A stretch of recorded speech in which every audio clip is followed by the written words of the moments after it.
Today I want to talk to you because I think you're a rare soul, and as a rare soul you're on a very unique path that is breaking away the illusions and structures that have been here for a long time that are preventing so many of us from truly living in our authentic self. And as your soul blueprint, you have come here to break through that. So there's a lot of discomfort and there's a lot of challenges that come up around living in your authentic truth, living from your divine essence, because the world around you does not support that, and it's not supposed to. It wasn't built for that support, and yet you are here to face it, to clear it, so that you can and pave the way for others to do the same, is living in your soul essence, to be in full expression, authentic truth, and alliance with the divine. And the way that we do this is through moving through those uncomfortable situations where maybe we've been at a workplace and the structure doesn't meet our needs. Maybe you was a child with a learning difficulty and you've had to overcome that challenge of being told that you were not smart enough, not this enough, not that enough, for these expectations that they put on you. And that's because it was designed so that those parts of you couldn't be met, so that you could actually tap into something truer. This is what I believe with myself. I was diagnosed with dyslexia as a young child, and there were other diagnoses that they wanted to implement on, and back then they didn't have as much. I mean, it was definitely further along than say when my parents were growing up in the 70s, but in the 90s we were just starting to have this. There wasn't all this funding that we even have now, and it's an interesting dynamic that we see now is people being so overly diagnosed. It's like it's flipped. And what I believe happened for me, having Erlins, which is when the pages move and you can't see a straight line from black and white writing, it stopped me from reading.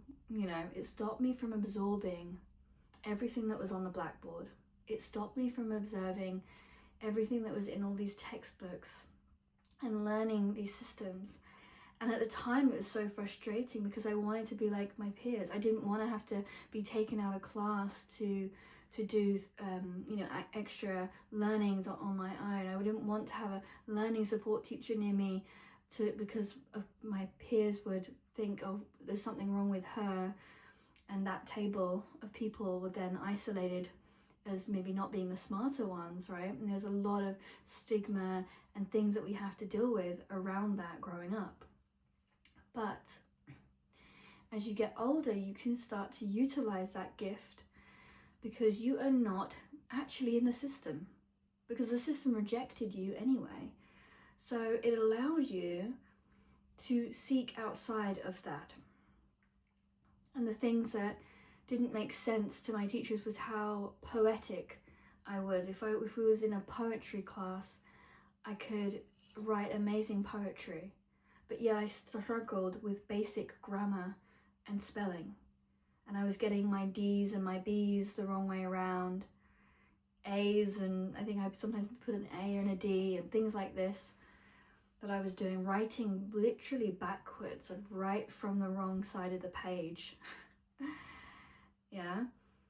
So they don't know what to do with me. I can't learn these things that they want me to learn. People around me, my family, frustrated with me because I'm not achieving and they don't know what they're going to do with me.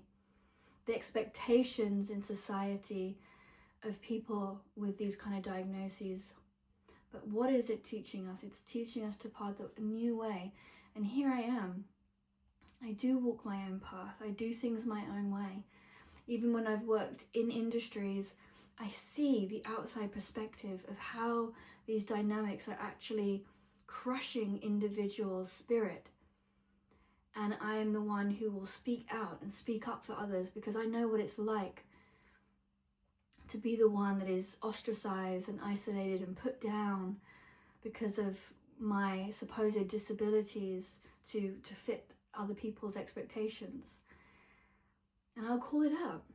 And that fire had to build in me, that resilience had to build. Otherwise, I would fall into the category of those that take these labels and say, I can't do anything in society because society doesn't want me.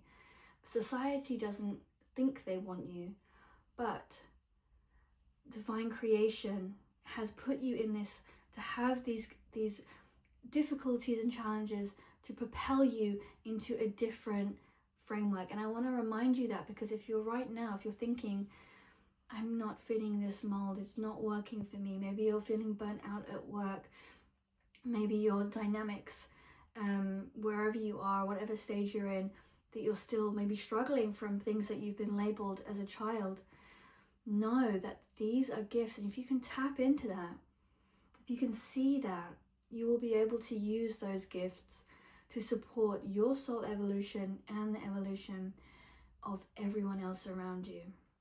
Okay, how am I doing this? I am here speaking on this. I am the one who is speaking out, saying, hey, don't fall for this. Don't fall for the capitalism. Don't fall for the illusions of who's more clever and who has the ability to do this and that. No, tap into your unique intuition. I had to do that, and I still do that, and I'm so grateful that my intuition is so switched on, because I haven't had to be conditioned by everyone else, right?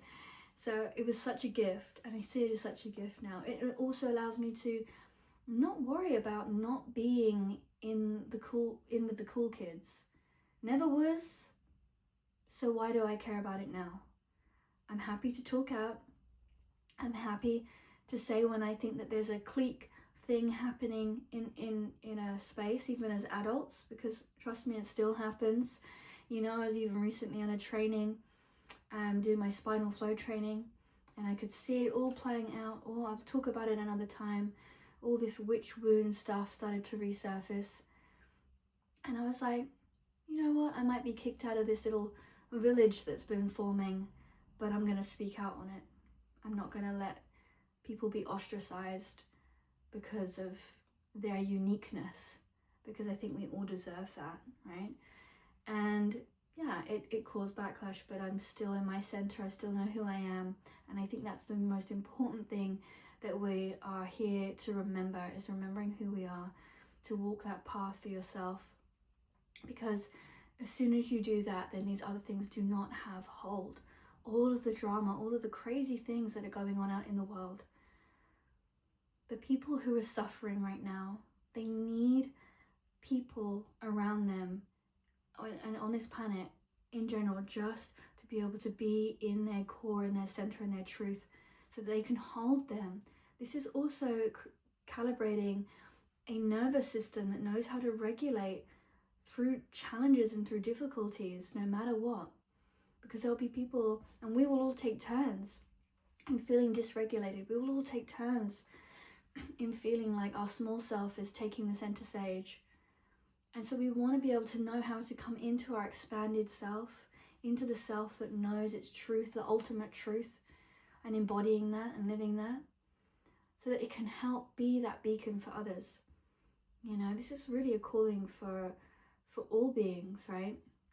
However way that takes form.